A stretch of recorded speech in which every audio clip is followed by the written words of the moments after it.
Terima kasih Bapa, terima kasih. Dan sebentar kami umat-umat-Mu Bapa, kami jemaat-Mu, kami akan bersama-sama mendengarkan kebenaran firman-Mu ya Bapa. Firman-Mu Tuhan, pelita bagi kaki kami, penerang bagi jalan kami ya Tuhan. Kami buka hati kami Tuhan untuk menerima kebenaran firman-Mu dan lawatan Allah atas kami semua. Dan terkhusus ya Tuhan, urapi hamba-Mu dengan segala keterbatasan hamba di dalam menyampaikan kebenaran firman-Mu Bapa, agar firman yang hamba sampaikan boleh tersampaikan secara baik ya Bapa. Terima kasih Bapa, terima kasih Allah Roh Kudus, terima kasih. Kami sambut firman-Mu dengan penuh ucapan syukur. Dalam nama Tuhan Yesus, haleluya, amin. Silakan duduk, Bapak Ibu jemaat terkasih.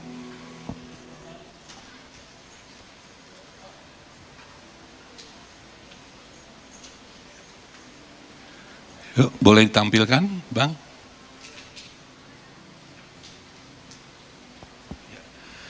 Shalom, Bapak Ibu terkasih. Apa kabar? Bersama Yesus, dahsyat, luar biasa.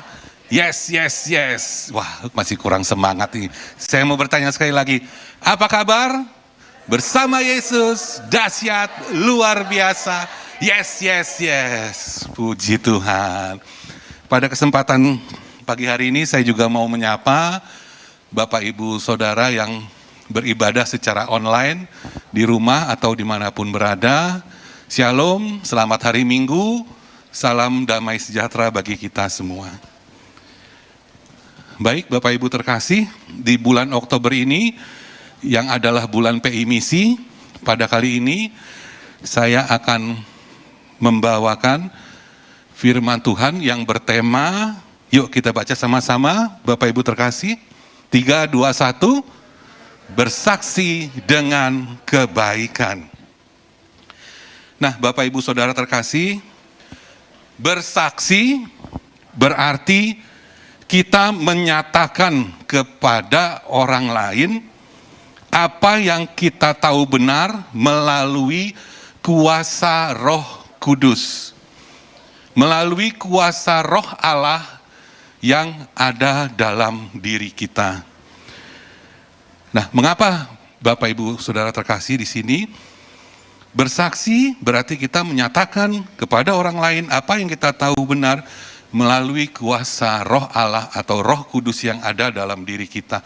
Karena kalau kita melalui kuasa kita sendiri, maka yang keluar nanti adalah keakuan, ya, keakuan dari diri kita sendiri, sehingga di sini nama Allah tidak dipermuliakan. Namun di sini kita bersaksi, menyatakan kepada orang lain apa yang kita tahu benar melalui kuasa Roh Kudus atau Roh Allah yang ada pada diri kita, maka nama Allah lah yang akan dipermuliakan. Nah Bapak Ibu terkasih, apa yang dimaksud dengan apa yang kita tahu benar? Yang dimaksud dengan apa yang kita tahu benar, yakni berbuat kebaikan kepada sesama. Nah inilah yang Tuhan kehendaki atas kita semua, yakni selalu berbuat kebaikan terhadap sesama. Nah Bapak Ibu terkasih, bersaksi dengan kebaikan, bersaksi dengan berbuat kebaikan, tentu kita lakukan dengan tulus hati ya, untuk kemuliaan nama Tuhan. Bersaksi dengan berbuat kebaikan bukan dengan motivasi yang keliru ya, tanpa ada maksud-maksud tertentu, semisal di sini mencari ketenaran atau mencari nama. Nah Bapak Ibu Saudara terkasih, nats bacaan bagi kita di minggu pagi hari ini terambil dari Kisah Para Rasul pasal 2 ayat yang ke-44 sampai ayat yang ke-47. Saya ulangi, Kisah Para Rasul pasal 2 ayat yang ke-44 sampai ayat yang ke-47. Judul perikopnya cara hidup jemaat yang pertama. Kita akan baca bersama-sama ya, Bapak Ibu Saudara terkasih. Sudah mendapatkan? Amin. Ya, kita baca sama-sama. 3, 2, 1. Dan semua orang yang telah menjadi percaya tetap bersatu. Dan segala kepunyaan mereka adalah kepunyaan bersama. Dan selalu ada dari mereka yang menjual harta miliknya, lalu membagi-bagikannya kepada semua orang sesuai dengan keperluan masing-masing. Dengan bertekun dan dengan sehati, mereka berkumpul tiap-tiap hari dalam bait Allah. Mereka memecahkan roti di rumah masing-masing secara bergilir dan makan bersama-sama dengan gembira dan dengan tulus hati sambil memuji Allah. Dan mereka disukai semua orang, dan tiap-tiap hari Tuhan menambah jumlah mereka dengan orang yang diselamatkan. Amin. Ya, berikutnya. Nah, Bapak Ibu Saudara terkasih, di dalam ayat yang ke-44 dikatakan, dan semua orang yang telah menjadi percaya tetap bersatu. Semua orang yang telah menjadi percaya adalah semua orang yang telah bertobat dan menerima Yesus sebagai Tuhan dan Juru Selamat dan memberikan diri mereka dibaptis. Dan semua orang yang telah menjadi percaya tetap bersatu, menggambarkan di sini adanya kesatuan atau unity. Dan segala kepunyaan mereka adalah kepunyaan bersama. Nah, ini menggambarkan adanya kesatuan, unity, menggambarkan kesatuan satu tubuh Kristus dan juga menggambarkan kebersamaan.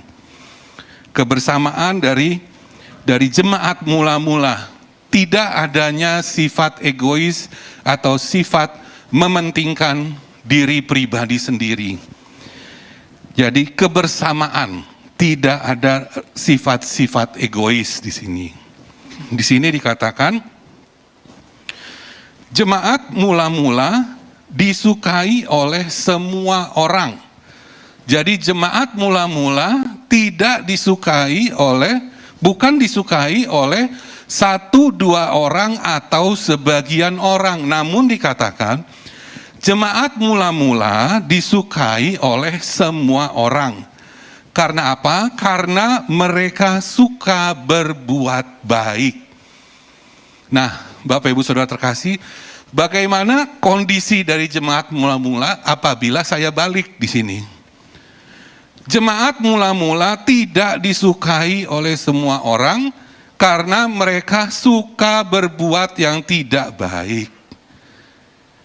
Mereka suka berbuat yang melanggar hukum, melanggar ketertiban umum, ya. Mereka suka bertikai, mereka suka berbuat kegaduhan, ya.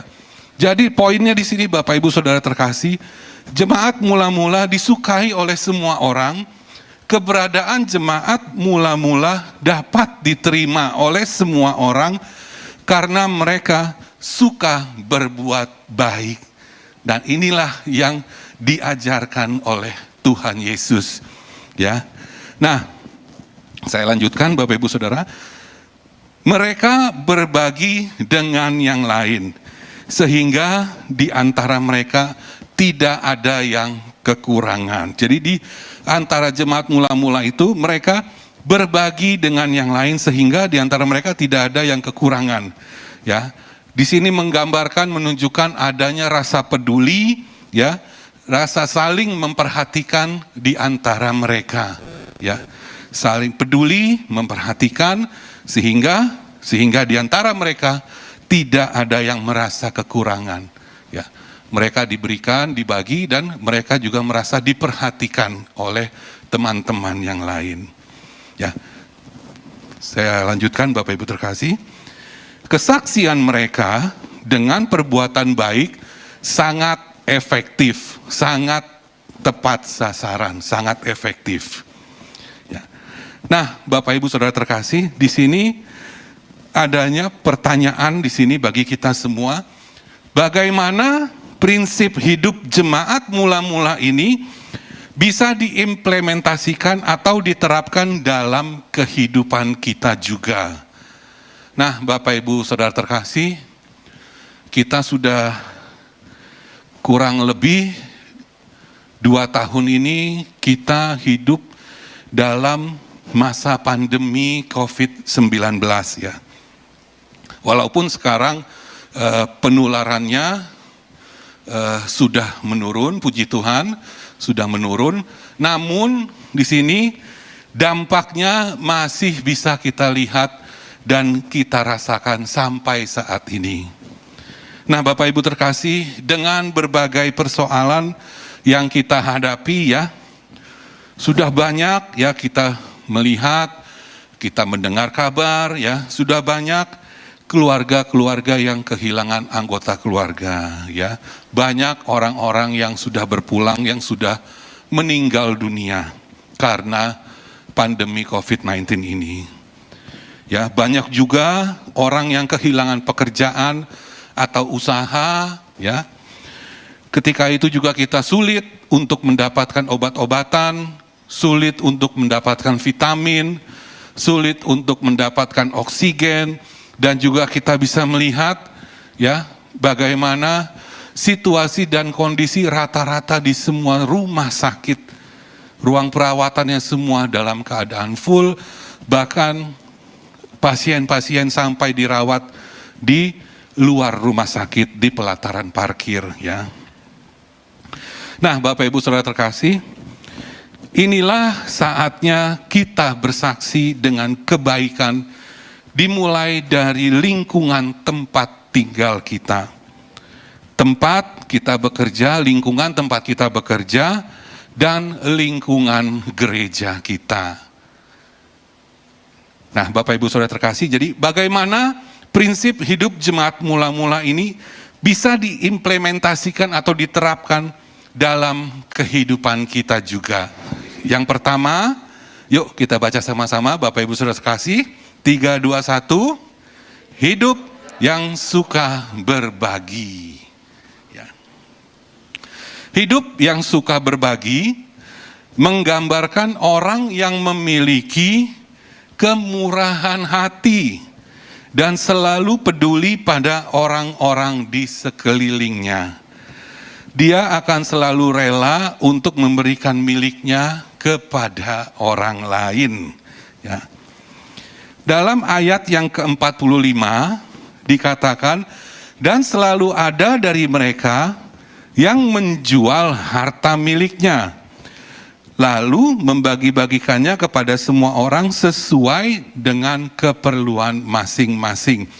Jadi selalu ada dari mereka yang hatinya digerakkan oleh Roh Kudus untuk menjadi berkat bagi orang lain. Dengan rela hati, dengan tulus hati untuk mengorbankan harta miliknya, ya. Lalu membagi-bagikannya kepada semua orang. Di sini dikatakan kepada semua orang, bukan kepada 1, 2 orang atau kepada orang-orang yang dia pilih, ya. Tapi dikatakan kepada semua orang sesuai dengan keperluan atau kebutuhan masing-masing. Jadi di sini semua orang, bukan hanya 1, 2 orang atau orang-orang yang ia pilih, namun di sini dikatakan kepada semua orang. Ya. Nah, Bapak Ibu Saudara, di sini dikatakan berbagi merupakan gaya hidup. Yuk kita sama-sama katakan yes. Sekali lagi ya, berbagi merupakan gaya hidup. Yes, haleluya. Berbagi merupakan gaya hidup kita. Gaya hidup yang murah hati.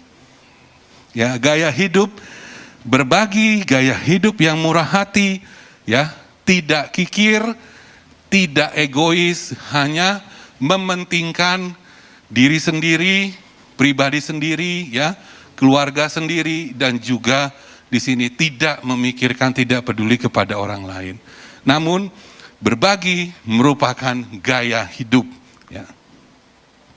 Nah, di sini dikatakan ketika melihat orang lain kekurangan dan kita bisa berbagi, maka sukacita dari dalam itu meluap. Bapak Ibu Saudara terkasih, ya. Jadi ketika melihat orang lain kekurangan, timbullah rasa belas kasihan dan kemurahan hati. Dan kita bisa berbagi. Maka sukacita, ya, dari dalam itu meluap. Karena apa, Bapak Ibu Saudara terkasih? Karena kita berbagi dengan tulus hati, bukan dengan raut wajah yang muram, ya. Kita berbagi bukan dengan raut wajah yang muram, namun kita berbagi dengan raut wajah kita yang penuh sukacita, ya. Dengan tulus hati. Sehingga dikatakan sukacita dari dalam diri kita, dari dalam hati kita itu meluap. Nah, Bapak Ibu Saudara terkasih, saya mencatatkan dari kitab Amsal pasal 3 ayat yang ke-27, saya akan bacakan. Kitab Amsal pasal 3 ayat yang ke-27, dikatakan janganlah menahan kebaikan daripada orang-orang yang berhak menerimanya, padahal engkau mampu melakukannya. Sekali lagi, dikatakan janganlah menahan kebaikan daripada orang-orang yang berhak menerimanya, padahal engkau mampu melakukannya. Nah, Bapak Ibu Saudara terkasih, orang-orang yang telah menjadikan berbagi sebagai gaya hidupnya, tidak akan mampu menahan keinginan hatinya untuk selalu memberikan apa yang ia punya untuk orang-orang yang membutuhkan. Amin? Amin, ya. Sekali lagi saya ulangi, ya Bapak Ibu Saudara terkasih, orang-orang yang telah menjadikan berbagi sebagai gaya hidupnya, tidak akan mampu menahan keinginan hatinya untuk selalu memberikan apa yang ia punya untuk orang-orang yang membutuhkan. Nah, Bapak Ibu Saudara terkasih, demikian juga orang yang dibantu oleh kita akan sangat bersukacita dan bersyukur. Karena apa, Bapak Ibu Saudara terkasih? Karena mereka memiliki iman percaya bahwa Tuhan pasti akan menolong dan Tuhan dapat memakai siapa saja untuk memberkati. Karena kehidupan kita orang-orang percaya adalah diberkati untuk menjadi berkat. Amin, Bapak Ibu Saudara terkasih. Amin, ya. Diberkati untuk menjadi berkat. Nah, Bapak Ibu Saudara terkasih, saya lanjutkan kembali. Dampak gaya hidup berbagi yang dilakukan gereja mula-mula adalah jumlah orang yang diselamatkan bertambah terus setiap hari. Nah, mengapa hal ini bisa terjadi, Bapak Ibu Saudara terkasih? Ya, mengapa hal ini bisa terjadi? Karena hanya satu kata jawabannya, yaitu percaya. Ya. Karena pengajaran yang mereka terima atau mereka dengar sama dengan perbuatan yang mereka lihat dan mereka terima, yaitu kasih. Ya. Mereka dapat melihat sendiri secara nyata, secara real. Ya. Jadi ada perbuatan, ada action, ya, yang dilakukan, bukan hanya sekedar kata-kata saja. Jadi selain dari pengajaran yang mereka dengar dan mereka terima, mereka percaya karena mereka apa? Melihat sendiri, ya, secara real, secara nyata, bahwasanya ada action, ada tindakan yang dilakukan yang memberkati mereka. Ya, selanjutnya yang kedua, yuk kita baca lagi sama-sama. 3, 2, 1. Hidup yang rukun satu dengan yang lain. Ya, boleh kasih tahu kiri kanannya, ya. Kita hidup rukun satu dengan yang lain. Haleluya. Ya.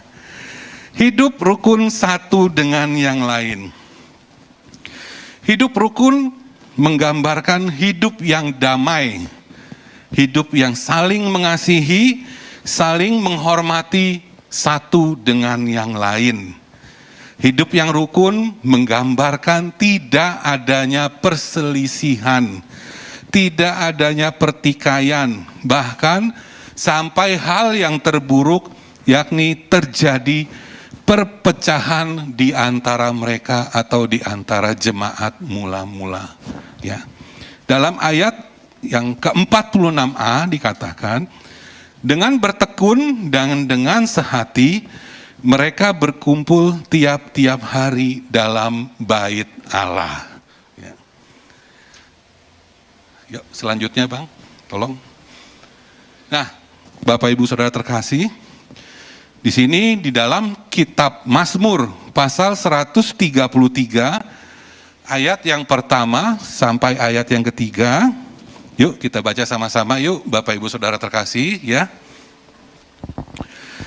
Kitab Mazmur 133 ayat 1 sampai yang ketiga, judul perikopnya persaudaraan yang rukun ya. Sudah mendapatkan Bapak Ibu Saudara terkasih? Sudah ya, amin ya. 3, 2, 1. Nyanyian ziarah Daud. Sungguh alangkah baiknya dan indahnya apabila saudara-saudara diam bersama dengan rukun. Seperti minyak yang baik di atas kepala, meleleh ke janggut, yang meleleh ke janggut Harun dan ke leher jubahnya. Seperti embun gunung Hermon yang turun ke atas gunung-gunung Sion, sebab kesanalah Tuhan memerintahkan berkat kehidupan untuk selama-lamanya. Amin ya. Di sini dikatakan sungguh alangkah baiknya, sungguh alangkah indahnya apabila saudara-saudara hidup bersama dengan rukun. Apa yang akan diterima? Yang akan diterima adalah berkat Tuhan, kehidupan untuk selama-lamanya. Sebab kesanalah Tuhan memerintahkan berkat untuk kita terima. Berkat kehidupan untuk selama-lamanya. Amin. Amin. Hidup rukun merupakan kebaikan yang tidak bisa dinilai dengan apapun, termasuk dinilai dengan materi. Bila kita rukun dengan saudara seiman dan sesama, maka orang-orang akan melihat kebaikan kita tersebut dan menjadi daya tarik yang tidak tertandingi. Jadi bila kita hidup rukun dengan saudara-saudara seiman dan sesama, maka kehidupan kita akan menjadi berkat bagi orang lain. Orang akan melihat kebaikan kita tersebut dan menjadi daya tarik yang tiada taranya atau tidak ada tandingannya, tidak tertandingi. Hidup rukun merupakan kesaksian yang baik bagi orang lain mengenai kerajaan Allah.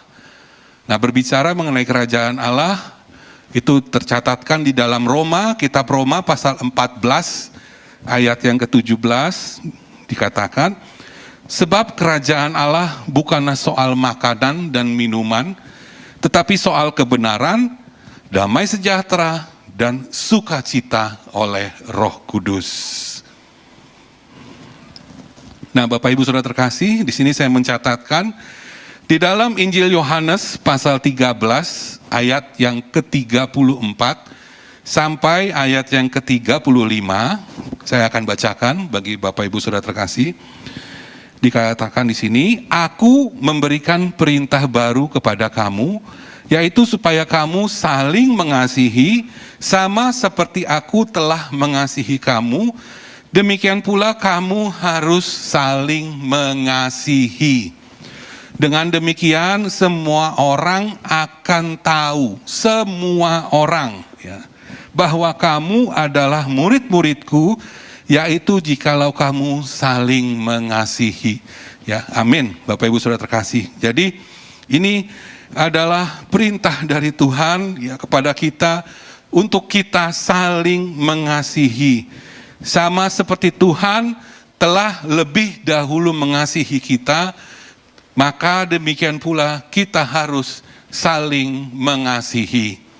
Dengan demikian semua orang, bukan sebagian orang, bukan 1-2 orang, namun dikatakan semua orang akan tahu, semua orang akan melihat bahwa kita adalah murid-murid Kristus, yaitu jika kita saling mengasihi. Amin.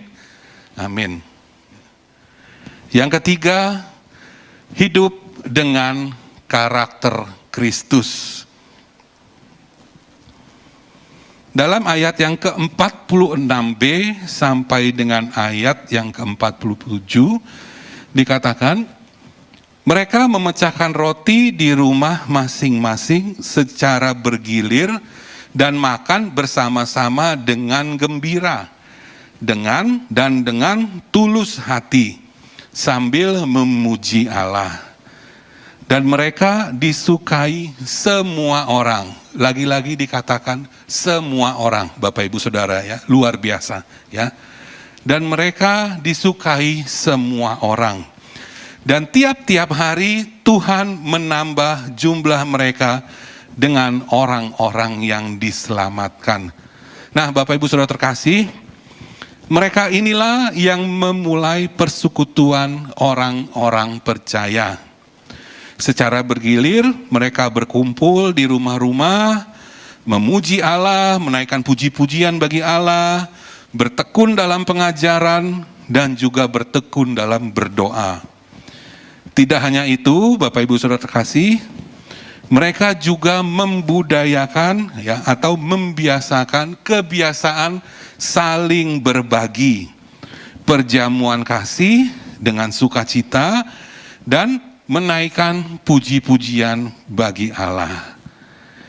Kegiatan bersekutu ini menjadi berkat bagi semua orang, ya, sehingga jumlah orang bertobat semakin hari semakin bertambah, semakin ditambah-tambahkan oleh Tuhan. Amin. Amin. Bapak Ibu Saudara terkasih, ya. Yang terakhir, Bapak Ibu Saudara terkasih di sini. Nah, Bapak Ibu Saudara terkasih, kesimpulan dari penjabaran firman Tuhan di atas, ya, maka dapat diambil kesimpulan di sini bahwa jemaat mula-mula adalah yang pertama, orang yang tidak mementingkan diri sendiri. Yang pertama, orang yang tidak mementingkan diri sendiri berarti orang yang tidak egois, namun orang yang peduli dan orang yang memperhatikan orang-orang di sekitarnya. Ya, jadi yang pertama, jemaat mula-mula adalah orang yang tidak mementingkan diri sendiri. Yang kedua, jemaat mula-mula adalah orang-orang yang tulus hati. Jemaat mula-mula adalah orang-orang yang tulus hati, yaitu orang-orang yang rela, memiliki kerelaan untuk memberi, ya, untuk membagikan apa yang ia punya untuk orang yang membutuhkan.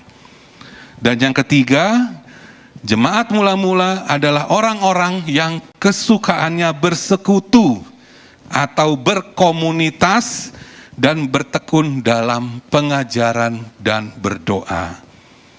Nah, karakter yang demikian dilihat oleh masyarakat sekitarnya dan menjadi tertarik untuk bergabung dengan mereka.